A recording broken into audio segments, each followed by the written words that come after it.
जय गोविंदा जय गोपाला। तो कार्तिक मास के शुक्ल पक्ष की अष्टमी को गोपाष्टमी के नाम से जानते हैं। इस दिन भगवान श्री कृष्ण के साथ में गाय की पूजा की जाती है। तो गोपाष्टमी वाले दिन से ही भगवान श्री कृष्ण ने गैया चराना शुरुआत किया था। नंद बाबा ने अनुमति उन्हें दी थी गाय चराने की। तो इसी दिन से भगवान कृष्ण जी ने गैया चराना शुरुआत किया था। तो भगवान श्री कृष्ण को गायों से अति प्रेम था, क्योंकि भगवान जी जब गैया चराने जाते थे तो आगे आगे गायें चलती थी। सभी बाबा नंद बाबा की 9 लाख गायें थी। तो नंद बाबा की जब 9 लाख गायें आगे चलती थी, भगवान श्री कृष्ण उनके पीछे चलते थे। और जो गायों के खुरों से जो धूल निकलती थी भगवान श्री कृष्ण के मुख पर पड़ती थी। तो मतलब सुनते हैं बहुत देखने में वो अच्छे लगते थे, बहुत प्यारे मनमोहन बहुत प्यारे लगते थे। इसीलिए उनका गायों के नाम से ही उनके कई नाम पड़े हुए हैं, गोपाला, गोविंद, मतलब गाय के नाम से ही उनके नाम रखे गए हैं।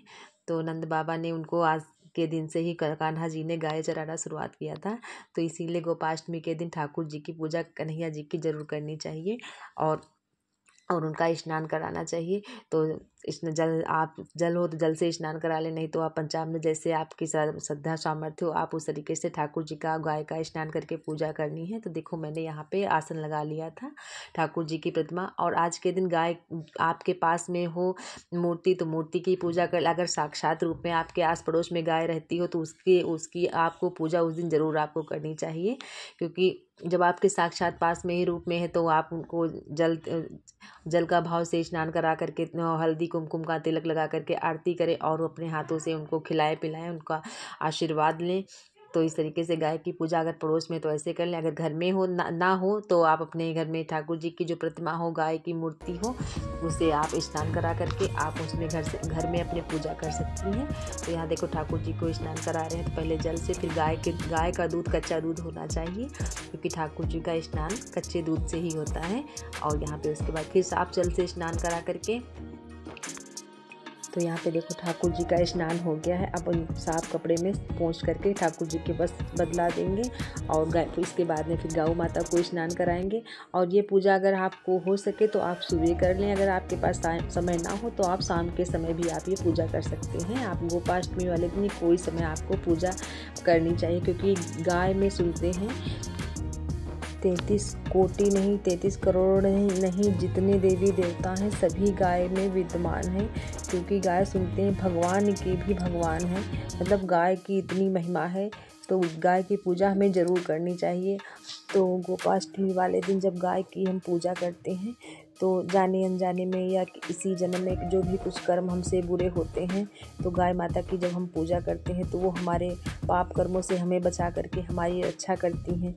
और गाय में जो भी सभी देवी देवता विराजमान होते हैं, तो एक ही साथ में हमें गाय माता की पूजा करने से एक ही साथ में सभी देवी देवताओं की पूजा करने का सौभाग्य प्राप्त होता है। तो कितनी अच्छी पूजा है ये गाय माता की, जिससे हमें गौ माता का आशीर्वाद और भगवान हमारे कृष्ण प्रसन्न होते हैं। तो सबसे बहुत अच्छी पूजा गोपाष्टमी वाले दिन गाय की पूजा, ये वेद पुराणों में भी लिखा है कि गोपाष्टमी के दिन गाय की पूजा अवश्य करनी चाहिए। तो देखो ठाकुर जी को स्नान करा करके फिर श्रृंगार करा दिया। और यहाँ पे देखो ठाकुर जी कितने ही प्यारे लग रहे हैं, देख करके बहुत, मतलब ठाकुर जी का श्रृंगार करा दो तो लगता है जैसे कोई है ही नहीं धरती पे इनके समान, इतने प्यारे लग रहे हैं। देखो उसके बाद फिर गौ माता को विराजमान कर दिया। और जैसे आपके पास अगर बछड़े के साथ में गौ माता है तो बहुत ही अच्छा होता है, क्योंकि बछड़े के साथ में ही गौ माता की पूजा की जाती है, क्योंकि ममता में ही गौ माता होती हैं, तो उनकी बछड़े के साथ में पूजा की जाती है। अगर नहीं है तो उनका आवाहन करके तब आपको पूजा करनी है। तो कोई भी रूप में आप गौ माता की पूजा कर लो, वो हर तरीके से स्वीकार कर लेंगी। तो उनको भी पहले स्नान, गाय के दूध से स्नान, जल से स्नान, इसी तरीके से स्नान करा करके और फिर उनको भी आसन पे विराजमान कर लेंगे। तो देखो उसके बाद में ये जो स्नान कराया हुआ जो जल है, क्योंकि इसमें ठाकुर जी का जो स्नान का जो जल था इसमें ठाकुर जी के मस्तक का चंदन मिला हुआ है, तो इसको हम लोग चरणोदक के रूप में नहीं ले सकते हैं। और इसको जो है उठा करके किसी गमले में आप विसर्जन कर सकते हैं, अपने मस्तक में छुआ लें इसका जल। तो इस तरीके से और उसके बाद में गौ माता को विराजमान करके करेंगे गौ माता का पूजन।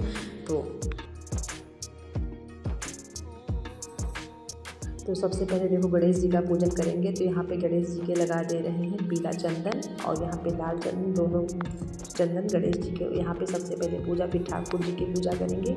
उसके बाद में गौ माता के तिलक लगाएंगे। और गौ माता का जब आप तिलक लगाएं तो गौ माता के पूरे शरीर में आपको तिलक लगा देना है, क्योंकि देवी देवता सभी गौ माता के शरीर में विराजमान है।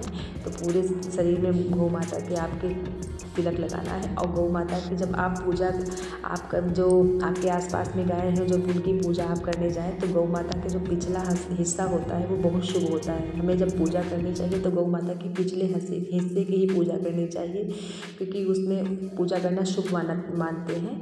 और मत्थे पे तिलक लगा करके और उसके बाद में फिर आप यहाँ पे चुनरी देखो गौ माता को ओढ़ाए दे रहे हैं वस्त्र रूप में। तो और गणेश भगवान को कलावा यहाँ पे ओढ़ाए दे रहे हैं। और ठाकुर जी का मैंने पहले ही वस्त्र पहना दिया था। और उसके बाद में देखो गौ माता को माला और ठाकुर जी की माला पोशाक सब यहाँ मैंने अर्पण करा दिया था। तो इस तरीके से आपको गोपाष्टमी के वाले दिन पूजा करनी है। अगर आप गौशाला में पूजा करने अगर जाएं तो अपने हाथों से चारा खरीद करके, वहाँ पे चारा बिका करता है, जहाँ गौशाला होता है वहाँ पे चारा वगैरह खरीद करके उनको अपने हाथों से खिला करके अपने घर से जाएं। तो चने की दाल भिगो करके गौ माता को गुड़ मिला करके खिलाएं तो बहुत शुभ होता है अपने हाथों से खिलाने से। कहते हैं जब हमारे हाथों से गौ माता चार के जब खाती हैं, ऐसे नहीं उठा करके रख दिया लो खाओ, नहीं, अपने हाथों से गौ माता को खिलाना है। जब हमारे हाथों से चाट के खाती हैं तो कहते हैं जो हमारे पाप कर्म हमारे होते हैं उन सब गौ माता हमारी उनसे रक्षा करती हैं, वो हमारे सभी अच्छे कर्मों में बदल जाते हैं। और जिसके घर में गाय हैं उनको तो वो तो रोज़ाना सेवा गौ माता की करते ही हैं, लेकिन उस दिन गोपाष्टमी वाले दिन की महिमा अलग ही है, बहुत बड़ी महिमा है।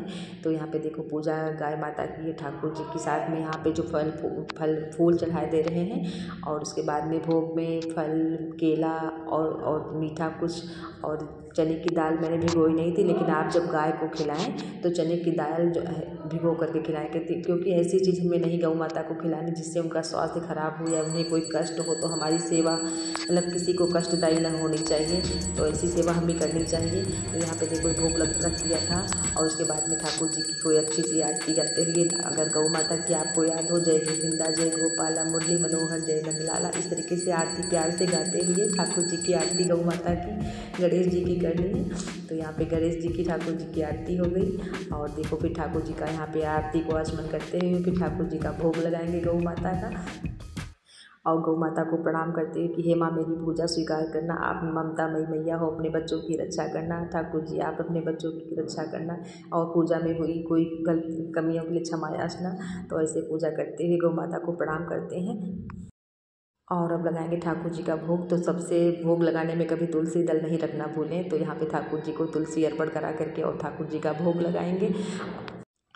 और देखो गौ माता को यहाँ पे भोग लगा रहे हैं।